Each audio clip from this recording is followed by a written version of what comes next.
नमस्ते बच्चों। तो पार्ट 2 वारिस कौन, इसमें दूसरे भाग में हम देखने जा रहे हैं कि आगे कहानी में आगे क्या हुआ।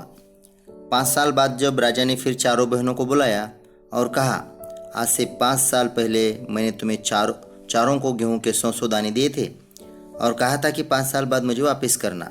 कहाँ है वे दाने? बड़ी राजकुमारी भंडार घर जाकर गेहूं के दाने ले आई और कहा। फिर राजा ने पूछा उसे, क्या ये वही दाने हैं जो मैंने तुम्हें दिए थे? पहले तो राजकुमारी ने हाँ कह दिया, मगर राजा ने फिर कड़क कर पूछा, तब उसने सच्ची बात बता दी। दूसरी राजकुमारी से महाराज ने पूछा कि कहाँ तुम्हारे दाने कहाँ हैं? दूसरी राजकुमारी अपनी संदूकची में से मखमल के खोल वाली डिब्बी उठा लाई, जिसमें उसने गेहूं के दाने सहेज कर रखे थे। राजा ने उसे खोलकर देखा तो दाने सड़ गए थे। तीसरी राजकुमारी से पूछा, तुमने क्या किया उन दानों का? तीसरी ने कहा, मैं इसका उत्तर आपको अभी नहीं दूंगी, क्योंकि जवाब पाने के लिए आपको यहाँ से दूर जाना पड़ेगा और मैं वहाँ आपको कल ले चलूंगी। राजा ने अब चौथी और सबसे छोटी राजकुमारी से पूछा। उसने उसी बेपरवाही से जवाब दिया, उन दानों की कोई कीमत है पिताजी? वैसे तो ढेरों दाने भंडार में पड़े हैं। आप तो जानते हैं ना, मुझे गेहूं के भुने दाने बहुत अच्छे लगते हैं, सो मैं उन्हें भुनवा कर खा गई। आप भी पिताजी किन किन चक्करों में पड़ जाते हैं? सभी के उत्तर से राजा को बड़ी निराशा हुई। चारों में से अब उसे केवल तीसरी बेटी से ही थोड़ी उम्मीद थी। दूसरे दिन तीसरी राजकुमारी से राजा ने पूछा,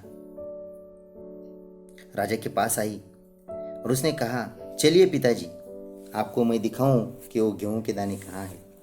राजा रथ पर सवार हो गया। रथ महल नगर पार करके खेत की तरफ बढ़ चला। राजा ने पूछा, आखिर कहाँ रख छोड़े हैं तुमने वे 100 दाने? इन 100 दानों के लिए मुझे तुम कहाँ कहाँ के चक्कर लगवाओगी? तब तक रथ एक बड़े से हरे भरे खेत के सामने आकर रुक गया।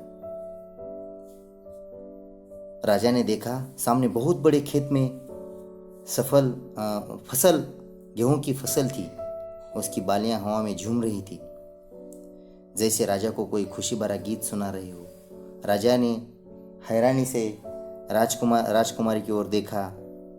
राजकुमारी ने कहा, पिताजी, ये है वे 100 दाने जो आज लाखों लाख दानों के रूप में आपके सामने हैं। मैंने उन 100 दानों को बोकर इतनी अधिक अच्छी फसल तैयार की है। राजा ने उसे गले लगा लिया और कहा, अब मैं निश्चिंत हो गया।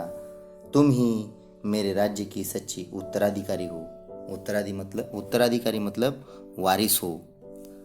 इस तरह यह कहानी समाप्त होती है। धन्यवाद बच्चों।